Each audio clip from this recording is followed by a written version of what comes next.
Aku Ristria. Aku di semester akhir kelas 12 tahun ini. Aku belum bisa menentukan banyak hal karena keadaan. Ya, aku benci keadaan. Aku merasa sendiri dan aku muak dengan keadaan seperti ini. Aku punya banyak keinginan seperti orang lain. Tapi, kenapa semua keinginan itu dibatasi? Mungkinkah aku bisa melewati batas itu? Mereka bilang, rumah itu adalah tempat terbaik untuk pulang. Tapi, tak kenapa, rumah bagiku tidak terasa seperti rumah. Tidak ada cinta dan kehangatan di dalam rumahku. Tak ada pelukan dan kasih sayang dari seorang ayah.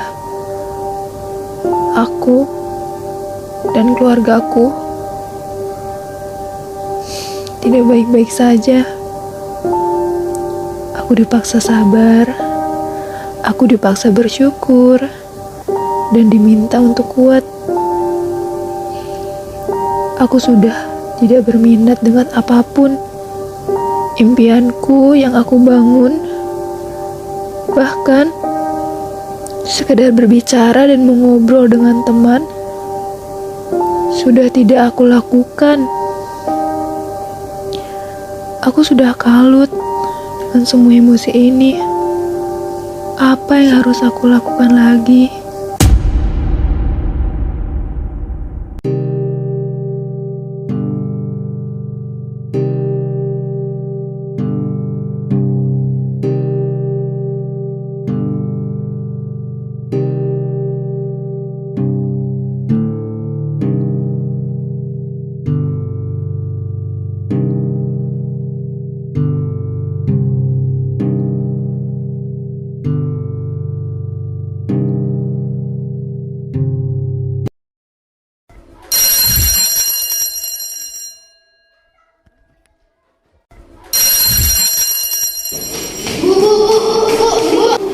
Sebentar Bu, ya kenapa? Saya mau cerita tentang Ristria Bu. Kenapa Ristria? Jadi gini Bu, Ristria ini akhir-akhir ini tuh beda Bu. Dia kalau di kelas suka murung, terus kalau diajak ke kantin dia nggak mau. Terus kemarin dia diajak kerja kelompok juga mau.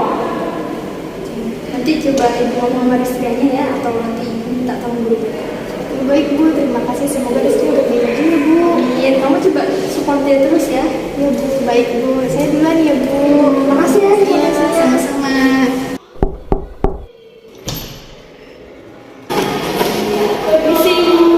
Iya, masuk. Terus yang saya diganggu loh. Iya, nggak apa-apa. Kebetulan ada juga. Saya dulu ya, silakan. Ini kenapa nih? Ada apa? Ada anak wali kelas saya cerita ke saya kalau akhir-akhir itu Ristria sering murung menyendiri juga dalam kelas. Terus saya juga udah cek-cek nilainya, juga ikut turun semua Bu. Apa itu salah satu faktor Ristria nilainya turun ya Bu?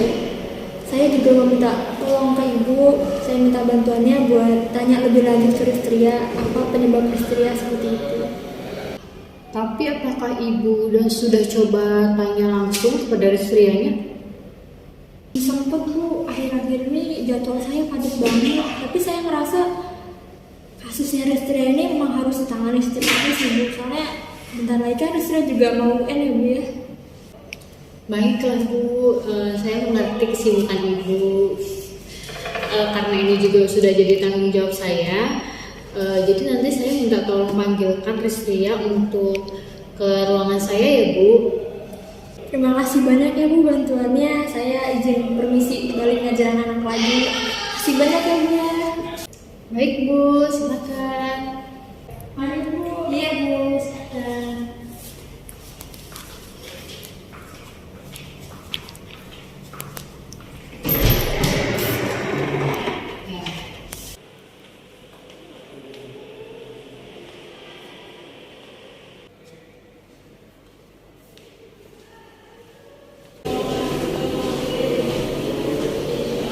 Iya, iya, iya, Bu. nggak istirahat kayak teman-teman yang lain? Terus, iya, kamu nggak istirahat? Udah kok Bu, udah makan? Udah, benar? Iya. Nanti kalau ada waktu kamu ke ruang BK ya? Iya Bu. Saya tinggal ya? Iya Bu. Permisi Bu.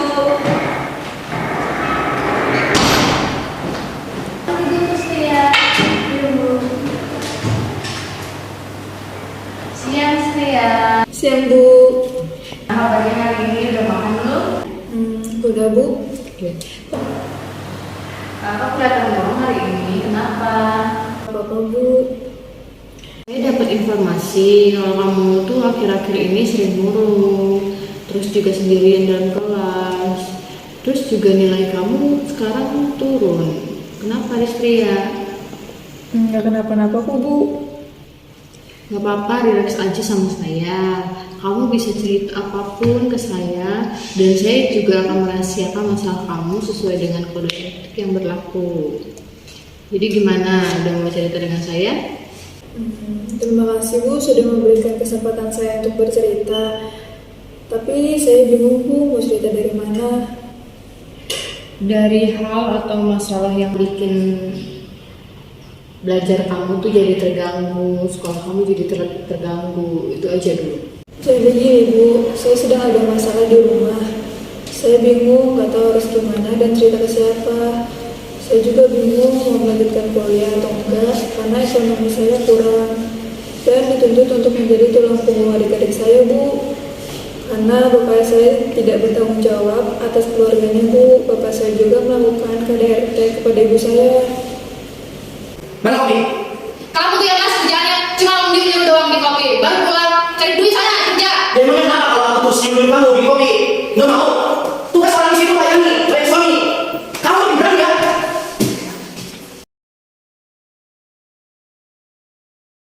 Oh, jadi permasalahan utama kamu ini karena ekonomi keluarga dan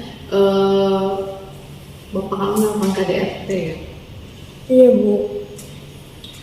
Sudah berapa lama bapak kamu melakukan kekerasan itu? Dari saya kecil sih Bu, cuman waktu itu udah nggak lagi, tapi sekarang gitu lagi Bu. Pada saat bapak kamu melakukan kekerasan itu, apa yang kamu lakukan terlebih dahulu? Biasanya saya melindungi adik saya dulu sih Bu, soalnya nggak mau adik saya merasakan apa yang saya rasakan. Terus saya juga masih trauma karena melihat kelakuan bapak saya seperti itu Bu. Tapi dari kamu kecil sampai sekarang, bapak kamu pernah melakukan kekerasan itu juga nggak sama kamu atau adik-adik kamu? Paling kalau ngomong suka bentak-bentak gitu sih Bu, kalau lagi marah. Lalu hubungan kamu dengan bapak kamu sekarang terjalin baik tidak? Baik sih Bu, soalnya saya juga takut kalau ngobrol sama bapak saya. Bapak saya juga berinteraksi di rumah pun jarang, jadi lebih banyak berinteraksi di luar rumah Bu. Kamu tahu nggak apa aja aktivitas bapak kamu saat di luar rumah? Waktu itu sih saya pernah lihat bapak saya lagi ngobrol sambil minum kopi di warung sama teman-temannya Bu. Cuman saya nggak tahu bapak saya kesana tuh setiap hari atau enggak. Soalnya bapak saya pamit ke ibu saya mau cari kerjaan sih Bu. Oke. Apa kamu udah pernah cerita masalah ini ke teman kamu atau keluarga kamu, kayak misalkan saudara-saudara kamu? Belum Bu, saya takut dan malu. Apa yang bikin kamu malu dan takut? Saya takut kalau cerita ke saudara saya dan teman saya, takut mereka tidak mau membantu atau mendengarkan saya dan malah jadi bahan omongan mereka. Saya juga malu kalau mereka tahu masalah saya ini, mereka pasti bakal jauhin saya atau keluarga saya. Apalagi dengan bapak saya suka melakukan KDRT Bu. Apa kamu pernah datang atau diantar ke psikolog? Belum pernah sih Bu, karena kan kalau ke psikolog itu harus bayar ya. Nah, saya terkendala di keuangan juga Bu. Oke. Apa kamu pernah berpikir misalnya kayak Saya nggak mau, saya pengen orang tua saya pisah aja deh supaya bapak saya tidak melakukan KDRT itu lagi. Atau mungkin kamu pernah berpikir seperti saya nggak mau sampai orang tua saya berpisah, tapi bagaimana ya caranya supaya bapak saya itu tidak melakukan KDRT itu lagi? Pernah Bu, saya waktu itu mikirnya gini, saya nggak mau orang tua saya pisah karena kasihan adik-adik saya masih membutuhkan figur ayah. Tapi saya bingung gimana caranya biar bapak saya tidak melakukan seperti itu lagi, Bu. Oke, saya mengerti permasalahan kamu sekarang. Jadi kamu mengalami trauma kekerasan dari ayah kamu, itu dilakukan dari kecil sampai sekarang dan belum juga ada penyelesaiannya ya. Kalau saya boleh saran, sekarang kamu harus lebih terbuka sama orang-orang di sekitar kamu, misalnya saudara-saudara kamu, terus teman-teman kamu bisa bercerita atau ya bercerita tentang masalah kamu gitu. Tapi jangan sampai salah orang ya, maksudnya itu kamu bisa terbuka atau bercerita ke yang menurut kamu percaya dia bisa menjaga rahasia dan bisa menjadi penengah dari masalah kamu ini. Jadi sarannya sih yaitu yang pertama, terus kedua kamu bisa cari orang ketiga, bisa saudara atau misalkan paman atau tante gitu. Terus bisa juga orang terdekat yang lebih dewasa dan bisa menjadi penengah buat kamu, buat masalah kamu. Tapi kalau misalkan belum ada perubahan juga, nanti kita akan lanjut di pertemuan selanjutnya ya. Oke, baik Bu. Terima kasih sudah mau mendengarkan cerita saya. Oke, sama-sama Restria. Kalau ada apa-apa jangan sungkan ya untuk bercerita sama saya. Kamu bisa cerita misalkan kalau ada masalah lagi atau kendala, kamu bisa bertanya sama saya dan bisa cerita juga sama saya. Jangan selalu dipendam sendiri ya, kasihan diri kamu ya. Tetap semangat Restria. Oke Bu, terima kasih banyak.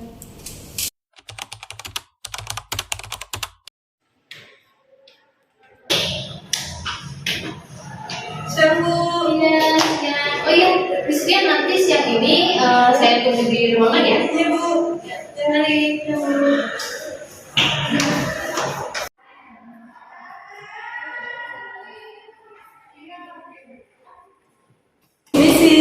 Masuk. Silakan duduk. Gimana Restria, sudah ada perkembangannya belum? Alhamdulillah Bu, sudah membaik. Alhamdulillah ya. Terus selama proses itu ada kendala atau tidak?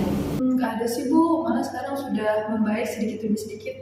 Alhamdulillah ya, syukur. Perasaan kamu sekarang bagaimana? Sudah lega kah atau masih ada yang mengganjal? Udah lega banget Bu, udah seneng akhirnya ya bapak saya udah bisa membaik gitu. Oke. Berarti cukup lumayan ini ya, selama proses kamu untuk perjuangan banget pastinya kan. Oke deh, saya juga karena dapat informasi dari wali kelas kamu kalau kamu sekarang udah mulai ceria lagi, aktif lagi, sudah ngumpul-ngumpul sama teman lagi. Syukur deh kalau kayak gitu. Kamu juga tetap harus lanjut sekolah ya, sampai kamu juga katanya mau kuliah kan? Kamu harus capai cita-cita kamu biar orang tua kamu itu bangga melihat kamu gitu kan. Terus adik-adik kamu juga dibantu gitu kan. Kalau misalkan orang tua kamu kurang bisa membantu gitu. Makasih ya Rizkia sudah bertahan sampai saat ini. Makasih juga Bu, udah mau memberi saran. Oke, cukup segitu kayaknya tadi saya mau menanyakan perkembangannya saja. Oke, silakan. Terima kasih ya.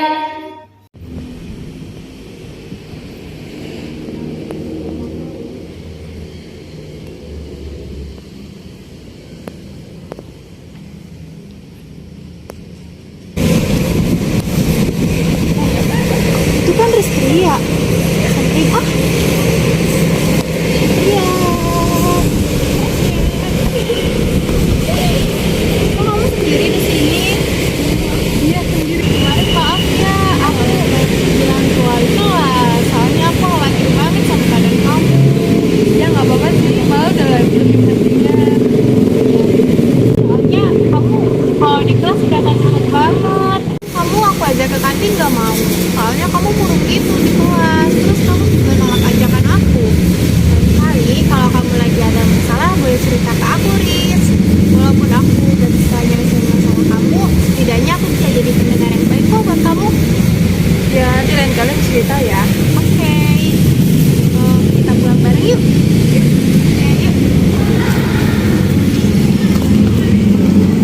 Hal yang paling sulit dari hidup ini adalah menerima kenyataan pahit. Percuma disesali, jadikan saja pelajaran.